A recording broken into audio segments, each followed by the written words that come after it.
j'attends vos commentaires. Alors, ce qui est sûr, c'est que c'est le meilleur moyen d'éviter les maladies nosocomiales, d'être hospitalisé à domicile, car hélas, il y a plein de gens qui sont soignés à l'hôpital et qui repartent en étant guéris de la première pathologie, mais avec une maladie nosocomiale. Exactement, et au-delà de ça qui est un vrai problème, l'hospitalisation à domicile, ça devient une priorité pour le ministre de la Santé, puisqu'on arrive à plus de 100 000 personnes chaque année, et le ministre voudrait doubler ce chiffre en 2018. Donc c'est vraiment une réalité. Le problème, c'est qu'il faut bien comprendre, c'est que c'est l'hôpital qui se déplace et qui va à la maison. C'est pas des petites structures. Et avec un médecin, un kiné, un diététicien, tous les professionnels sont au domicile du patient. Donc c'est ça qui est formidable. C'est pas possible dans tous les cas. Voilà, alors c'est ça. Il y a des conditions très précises. On va l'aborder. Bien évidemment, le logement, la volonté de la famille et du malade.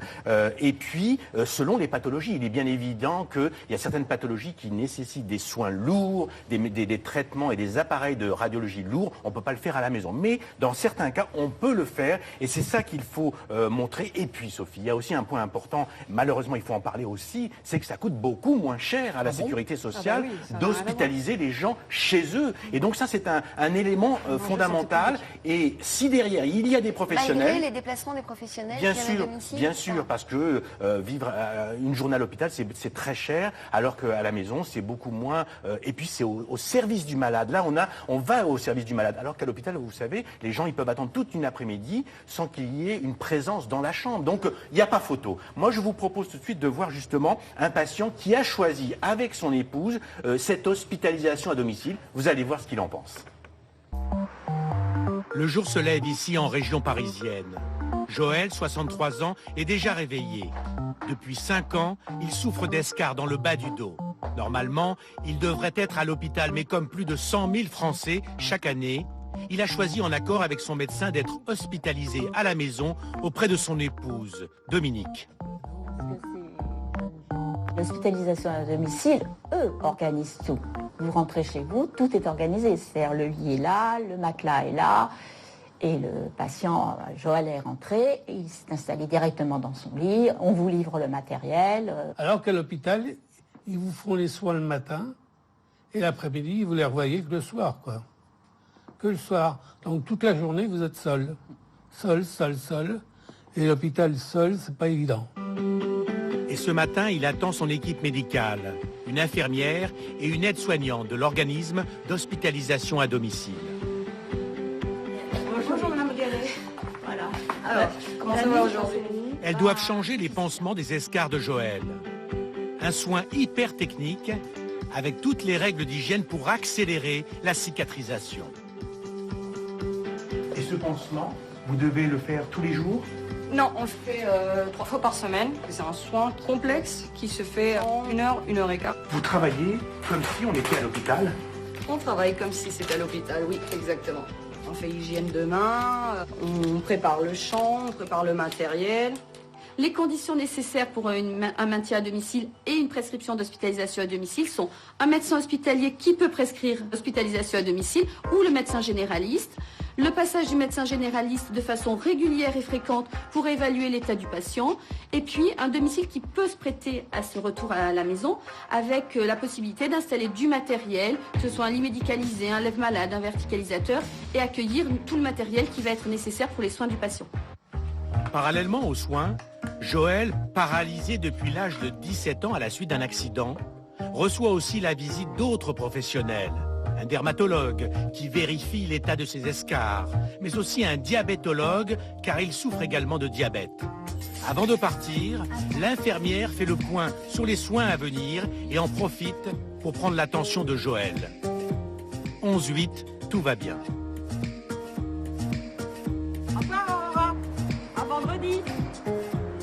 À 10 parfois, le rapport par exemple en cancérologie, c'est un rapport de 1 à 10, c'est beaucoup moins cher à la maison, il y a pas photo là-dessus. Et puis le confort des malades, les malades ils ont beaucoup plus le moral, ils sont avec toute leur famille. Alors, bon, ça pose d'autres problèmes, évidemment, pour des pathologies plus lourdes. Le problème du fait que les familles deviennent des soignants, il y a des problèmes de répit, etc. C'est d'autres Exactement, c'est très lourd, mais ça, c'est une organisation et il faut le faire avant. C'est-à-dire qu'il faut que le médecin qui prescrit l'hospitalisation à domicile, on envisage le lieu, l'appartement, voir s'il y a des aidants, voir s'il y a des gens qui passent. Il y a toute une organisation, c'est très réfléchi, mais encore une fois, c'est l'hôpital qui va à la maison. Alors, Joël est avec nous au téléphone. Vous êtes là, Joël ? Oui, je suis là. Vous nous appelez d'où, Joël? De Lyon. De Lyon. Vous avez 47 ans. Vous avez été hospitalisé dans un hôpital à Lyon, dans un premier temps. Et puis, chez vous, pour des suites opératoires d'escar. Votre hospitalisation s'est terminée il y a 2 mois. Donc, ça veut dire que chez vous, il y a des professionnels qui se relaient pour venir vous faire vos soins? Oui, qui se relayaient. Bon, c'est fini, hein, donc j'ai plus besoin de professionnels. Comment vous l'avez vécu, cette hospitalisation à domicile? Comment je l'ai vécu? Très bien, parce que moi, ça me permettait de sortir d'un cadre fermé qu'est l'hôpital et de pouvoir bénéficier de ma famille, de ma femme, mes amis à la maison et d'avoir une qualité de vie supérieure. Ouais. Donc pour vous, c'est une expérience très positive? Absolument, vraiment. Je pense que c'est une solution qui est très acceptable et vraiment très bien pour le malade qui en a besoin. Ouais. Ça suppose quand même que vous ayez autour de vous un entourage disponible. Tout le monde ne peut pas avoir recours à cette hospitalisation. Il faut qu'il y ait que quelqu'un soit présent. Il y a du monde, bien sûr, il y a des aidants. C'était le cas, Joël? Tout à fait. Hein? Oui. Moi, j'ai pu bénéficier de tout le personnel de santé nécessaire, hein, infirmières, kinés, aides-soignants. Ouais. Et ça a duré combien de temps, cette hospitalisation à domicile? 1 an. 1 an quand même. Bon, aujourd'hui, tout va bien? Parce que c'était très lourd. Hein. En plus des problèmes d'escar, il y avait bien sûr une septicémie qu'il fallait traiter, avec des germes très importants et donc des perfusions, des antibiotiques assez lourds. Bon, aujourd'hui tout va bien, 47 ans, l'avenir est devant vous, la vie est belle. Tout à fait. Bon. Tout à fait, oui. On vous le souhaite en tout cas. La vie est belle et oui, il y a plein de possibilités qui s'offrent à moi, donc oui, la vie est belle. Oui. On vous embrasse. Quel temps fait-il à Lyon ce matin? Le temps est couvert, un peu venteux, mais ça va. Très bien. Merci d'avoir appelé, Joël.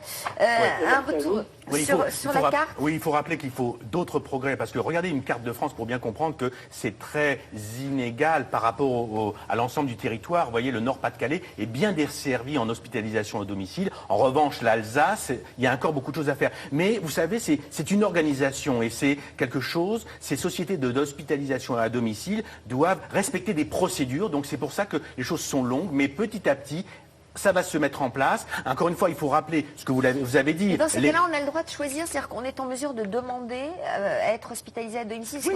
Il y a des gens qui ne supportent pas d'être à l'hôpital, qui se sentent prisonniers, enfermés. On peut le demander. On peut le demander. Après, il faut voir au cas par cas, c'est ce que je disais tout à l'heure. Mais on peut le demander. Et les médecins souhaitent que le patient puisse retourner à la maison. Mais encore une fois, il faut des conditions, vous l'avez dit, une famille, un logement adapté, et puis toute une équipe hospitalière qui vient à la maison, des intervenants. Et ça, c'est important. Mais vous voyez, ça va se développer parce que les gens le réclament. Ils ont peur un peu de l'hôpital, vous l'avez dit, un risque d'infection. Et puis, ils préfèrent rester à la maison. On est mieux soigné.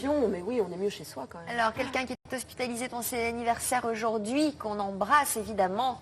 Il y a beaucoup de personnes, d'ailleurs j'en profite, qui nous regardent depuis l'hôpital et qui nous disent allumer leur télé pour recevoir un rayon de soleil et on s'en réjouit de pouvoir vous offrir ça. Bon courage à tous. Alexandre. Vos commentaires sont très positifs face à ce que vous appelez, parce que vous connaissez bien ça, le HAD, hospitalisation à domicile. Ça va plus vite à écrire, c'est ce que vous dites. Témoignage par exemple de Madeleine, qui habite à la Teste de Buche. Elle dit, mon mari, il trouvait pas à l'hôpital ce qu'il avait, donc ils l'ont hospitalisé à la maison. Elle dit, c'est encombrant, mais c'est efficace. C'est ce qu'on disait. Les infirmiers, les infirmières sont des professionnels, mieux qu'à l'hôpital, disponibles, aimables, polis, à des heures régulières. Elle a beaucoup apprécié. Alors attention, mieux qu'à l'hôpital, il faut dire qu'ils sont là, dévoués aux patients qui, à l'hôpital, ils ont souvent beaucoup de chambres. C'est vrai que ça revient vraiment beaucoup. C'est pas le problème de... Ce sont des intervenants très motivés, mais à l'hôpital, il y a des grands professionnels là aussi. C'est au cas par cas, ça dépend de la pathologie. Encore une fois, on ne peut pas hospitaliser tout le monde à domicile. Ce qui est très souligné, c'est le rapport humain en fait qui se crée entre les infirmiers et les infirmières à la maison. Karine, en revanche, dit de Amégicourt dans l'Aisne, elle dit ça coûte cher même à domicile et elle dit les organismes contactés pour ça pratiquent des prix fous et lorsqu'ils vous lâchent, c'est difficile de les remplacer. C'est vrai que ça existe également. Il y a des aides aussi, hein. Ouais, Frédéric de Royan nous dit ça permet de faire le lien entre avant la maison de retraite également. Marie me dit moi j'ai eu ma maman en hospitalisation à domicile pendant 5 ans, ça peut durer très très longtemps.